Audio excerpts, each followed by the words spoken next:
À 50 ans, votre testostérone est en train de crever. Et vous, comme un mouton, vous acceptez que c'est normal parce que vous avez 45, 50 ou 55 ans. Votre énergie du matin disparaît, vous avez un ventre qui déborde alors que vous ne mangez pas plus. La motivation qui fout le camp, la force qui fond et cette libido qui s'est passée aux abonnés absents. Vous avez tout mis sur le dos de l'âge. Grave erreur. Pourtant, la science est claire pour la majorité des hommes, ce n'est pas l'âge le principal coupable. Ce sont vos habitudes quotidiennes qui assassinent votre testostérone jour après jour en silence. Mais ne vous inquiétez pas, car je vous propose un protocole gratuit à suivre à la fin de la vidéo. Le plus grand tueur de testostérone chez l'homme après 50 ans n'est pas le temps qui passe, c'est la graisse que vous accumulez autour du ventre. Voici pourquoi, expliqué simplement, le tissu graisseux abdominal contient une enzyme qui fonctionne comme un convertisseur chimique. Plus vous avez de graisse autour du ventre, plus cette enzyme travaille activement à transformer votre testostérone en œstrogène. Vous ne perdez pas seulement de la testostérone, vous la convertissez activement en son opposé. Et le résultat, vous le vivez au quotidien sans forcément en comprendre la source. Moins d'énergie, moins de force, plus de fatigue chronique, une prise de poids qui s'accélère et qui devient de plus en plus difficile à contrôler. Parce que c'est un cercle vicieux, moins de testostérone favorise le stockage de graisse abdominale qui elle-même réduit encore davantage votre testostérone qui stocke encore plus de graisse. Imaginez deux hommes de 55 ans que vous connaissez peut-être dans votre entourage. Même âge, même génération, probablement des modes de vie pas si différents en apparence. Mais l'un a gardé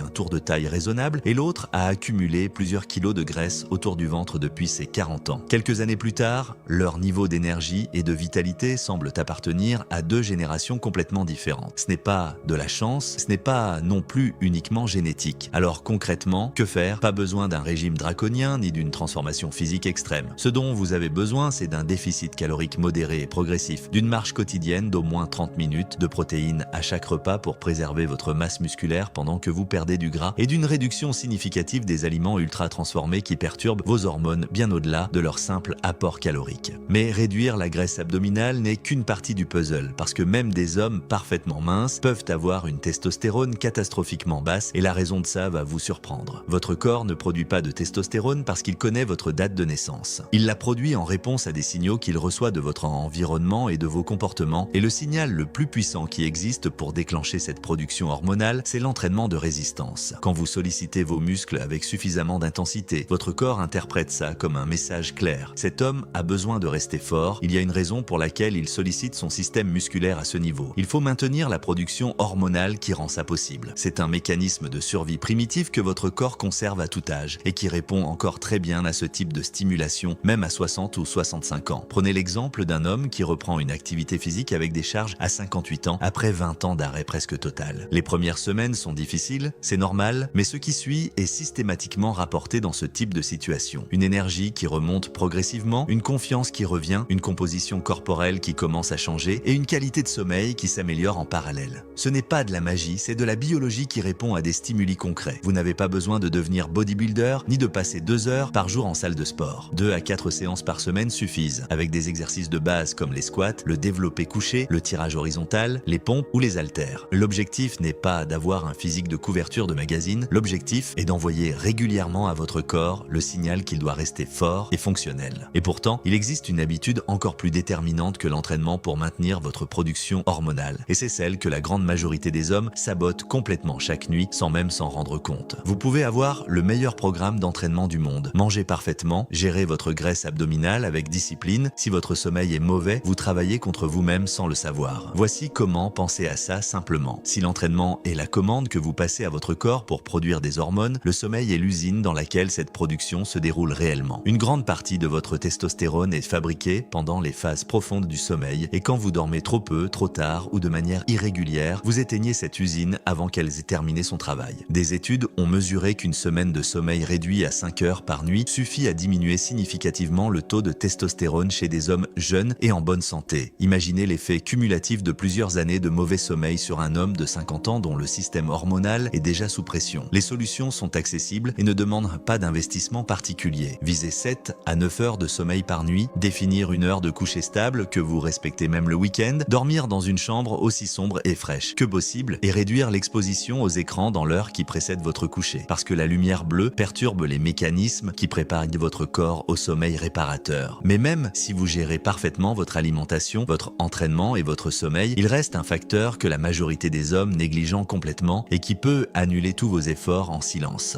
Finalement, le facteur invisible qui détruit les les hommes modernes. Le stress chronique agit sur votre production hormonale comme un frein permanent que vous n'arrivez jamais à relâcher. Voici la mécanique simple derrière ça. Quand votre corps perçoit un stress continu, il produit du cortisol qui est l'hormone de la survie et de l'alerte. Et quand ce cortisol reste élevé trop longtemps, votre corps prend une décision inconsciente. Il va concentrer ses ressources sur ce qui lui semble urgent, c'est-à-dire faire face à la menace perçue, et il va réduire les fonctions qu'il considère secondaires dans ce contexte de survie. La production de testostérone fait partie de ces fonctions mises en veille. Pensez à un homme qui travaille constamment avec son téléphone à portée de main, y compris le soir, qui ne prend jamais vraiment de pause mentale, qui s'endort en pensant à ses problèmes et se réveille en les reprenant immédiatement. Même si son alimentation est correcte et qu'il fait du sport, sa fatigue continue d'augmenter parce que son système hormonal fonctionne en mode dégradé depuis des mois ou des années. Les solutions concrètes pour réguler ce stress chronique, une marche quotidienne sans téléphone ni podcast, une exposition régulière à la lumière naturelle le matin, quelques minutes de respiration lente et profonde chaque jour, du temps consacré à des activités qui vous procurent un vrai plaisir sans écran et des moments où vous décidez intentionnellement de ne rien gérer, de ne rien planifier, de ne rien surveiller. Les 4 leviers que vous venez d'apprendre sont simples, accessibles et prouvés. Réduire la graisse abdominale en priorité, inclure un entraînement de résistance régulier, optimiser la durée et la qualité de votre sommeil et contrôler activement votre niveau de stress chronique. Aucun de ces leviers ne demande un gros budget, aucun ne nécessite un médecin ni une prescription et aucun n'est réservé aux hommes qui ont commencé à 30 ans. Ils fonctionnent à 50 ans, à 55 ans et même bien au-delà parce que votre corps possède déjà tous les mécanismes nécessaires pour produire correctement ses hormones. La question n'est pas de savoir si c'est possible, la question est simplement de savoir si votre mode de vie actuel les aide ou les étouffe. Si cette vidéo vous a apporté quelque chose de concret, abonnez-vous pour plus de vidéos sur la longévité et le rajeunissement après 50 ans. Et si vous avez un ami ou quelqu'un dans votre entourage qui vit exactement ce dont on a parlé aujourd'hui, partagez-lui cette vidéo parce que l'information qu'on vient de couvrir ensemble mérite d'être entendue par les hommes qui en ont besoin. Portez-vous bien.